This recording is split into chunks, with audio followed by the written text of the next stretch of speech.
इस दुनिया का सबसे रहस्यमय इंसान जो कि कई बार मरा, कई बार गायब हुआ। उसने कई बार प्लेन्स हाईजैक किए, कई बार शिप से बड़े बड़े समुद्रों में छलांग मारी और हर बार रहस्यमय रूप से वहां से गायब हो गया। वीडियो को एक बार एंड तक जरूर देखिएगा, क्योंकि इस वीडियो में आप इस दुनिया के सबसे ज्यादा रहस्यमय इंसान फैंटम के बारे में जानने वाले हैं।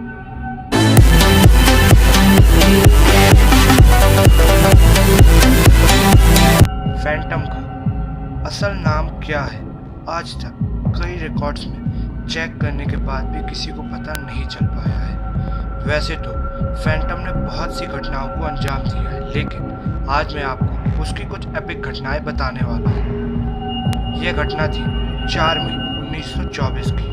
सैन फ्रांसिस्को एयरपोर्ट से पाइस्कन AX429 नाम के एक हवाई जहाज ने उड़ान भरी, जिसमें हेनरी जॉर्ज नाम का इंसान भी पैसेंजर्स की लिस्ट में शामिल था।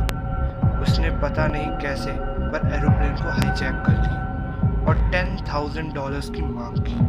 और उसने यह भी कहा कि यदि उसकी यह मांग पूरी नहीं की जाएगी तो वह एरोप्लेन को पैसेंजर्स सह एक ऐसी जगह ले जाए जहां आज तक कोई इंसान नहीं पहुंच पाया है और वह कोई और ही दुनिया है। एयर स्टाफ को यह बात जब बताई गई तो उन्होंने पैसे देने की बात तुरंत मान ली और रात 3:04 एरोप्लेन को सैन फ्रांसिस्को एयरपोर्ट पर लैंड कराया गया। फैंटम को $50,000 दिए गए और फिर उसने सभी पैसेंजर्स को जाने दिया, लेकिन पायलट और अदर क्रू मेंबर्स अभी भी उसकी गिरफ्त में थे। फिर फैंटम ने एक पैराशूट, 2 सिगरेट्स के बंडल और एक टॉर्च की डिमांड रखी। फिर उसने पायलट को एरोप्लेन उड़ाने के लिए कहा और जब एरोप्लेन प्लूमास के जंगल के पास पहुंचा तब फैंटम ने वहां से छलांग मार दी। जब एरोप्लेन लौटा और क्रू मेंबर से पूछताछ की गई तो उनमें से एक एयर होस्टेस ऑडिना मैले ने बताया कि फैंटम के पास टोटल 4 गन्स थी। यह एक हैरानी की बात थी, क्योंकि पैसेंजर्स को बहुत अच्छे से चेकिंग के बाद ही अंदर जाने दिया जाता था। क्रू मेंबर्स ने यह भी बताया कि फैंटम पैराशूट और एरोप्लेन के बारे में सब कुछ बहुत अच्छे से जानता था। उसने एक कॉफ़ी, एक नॉवेल और एक सिगरेट के बंडल को एरोप्लेन में ऑर्डर किया था। फैंटम को प्लूमास के जंगल में और उसके आसपास के सभी इलाकों में बहुत अच्छे से ढूंढा गया, लेकिन फैंटम का पता किसी को भी नहीं चल पाया। लोगों को सबसे हैरान कर देने वाली बात यह लग रही थी कि फैंटम ने सिर्फ $10,000 की मांग की, क्योंकि अगर वह चाहता तो कई $1,000,000 की मांग कर सकता था। फैंटम का स्केच बनवाया गया और उसे कई जगह भेजा गया। कई रिकॉर्ड्स में ऐसे इंसान को चेक किया गया, लेकिन फैंटम नाम के किसी भी इंसान का डाटा किसी भी रिकॉर्ड में नहीं पता चल पाया। पर कई महीनों की मेहनत के बाद यह पता चला कि सैन फ्रांसिस्को से 100 किलोमीटर दूर एक पैराशूट मिला है, जो कि वही पैराशूट था जिसे फैंटम ने यूज़ किया था। यह फैंटम के खिलाफ लास्ट एविडेंस था और इसके बाद इस केस को बंद कर दिया गया। लेकिन 1925 में इस केस को रीओपन किया गया, जब एक आदमी जिसने अपना नाम थॉमस विल्मारियो बताया था, एक क्रूज शिप से $10,000 चोरी करके कूद गया। सभी लोगों को यही उम्मीद थी कि वह इंसान मर गया हो, क्योंकि समुद्र का तापमान 2 डिग्री सेल्सियस था और ऐसे पानी में इंसान का जिंदा रह पाना बहुत मुश्किल होता है। लेकिन थॉमस को और उसकी डेड बॉडी को बहुत ढूंढा गया। उसकी जांच पानी के बहुत नीचे तक हुई, लेकिन उसका कुछ पता नहीं चला।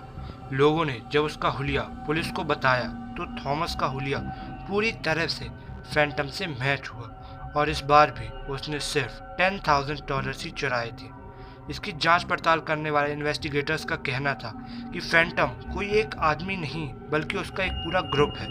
फैंटम की एक बात ज़रूर खास थी कि उसने किसी को भी नुकसान नहीं पहुंचाया था, उसने सिर्फ और सिर्फ चोरी की थी। इन्वेस्टिगेशंस तो बहुत हो रही थी फैंटम के खिलाफ, लेकिन रिजल्ट हमेशा एक ही आ रहा था। यहाँ तक सभी फैंटम को एक चोर, हाईजैकर और किडनैपर मान रहे थे, लेकिन फैंटम को मिस्टीरियस लोगों ने तब से मानना स्टार्ट कर दिया जब फैंटम एक पूरी तरह से एयर टाइट कमरे से गायब हो गया। यह घटना 1928 की थी। फैंटम को बैंक से चोरी करते हुए गिरफ्तार किया गया था और उसे एक ऐसे कमरे में रखा गया था जहां एक ही दरवाजा था और कोई भी खिड़की नहीं थी। लेकिन फैंटम रहस्यमय रूप से वहां से गायब हो गया। रूम को बहुत अच्छे से चेक किया गया, लेकिन उस रूम में कोई भी भागने का रास्ता नहीं था। घटना के तुरंत बाद ही इस केस को हमेशा हमेशा के लिए परमानेंटली बंद कर दिया गया, क्योंकि इन्वेस्टिगेटर्स इतना डर गए थे कि उनमें से एक ने तो सुसाइड भी कर लिया था। कुछ लोगों का मानना था कि फैंटम किसी और दुनिया का था, जो कि यहाँ पर गरीबों की मदद करने आया था। कुछ लोग कहते थे कि फैंटम एक सनकी जादूगर था जो कि सिर्फ चोरी करना चाहता था।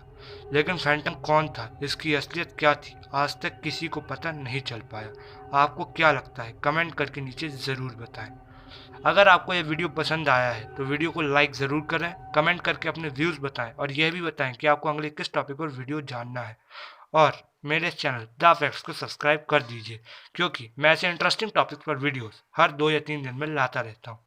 Thanks for watching, be safe, be healthy.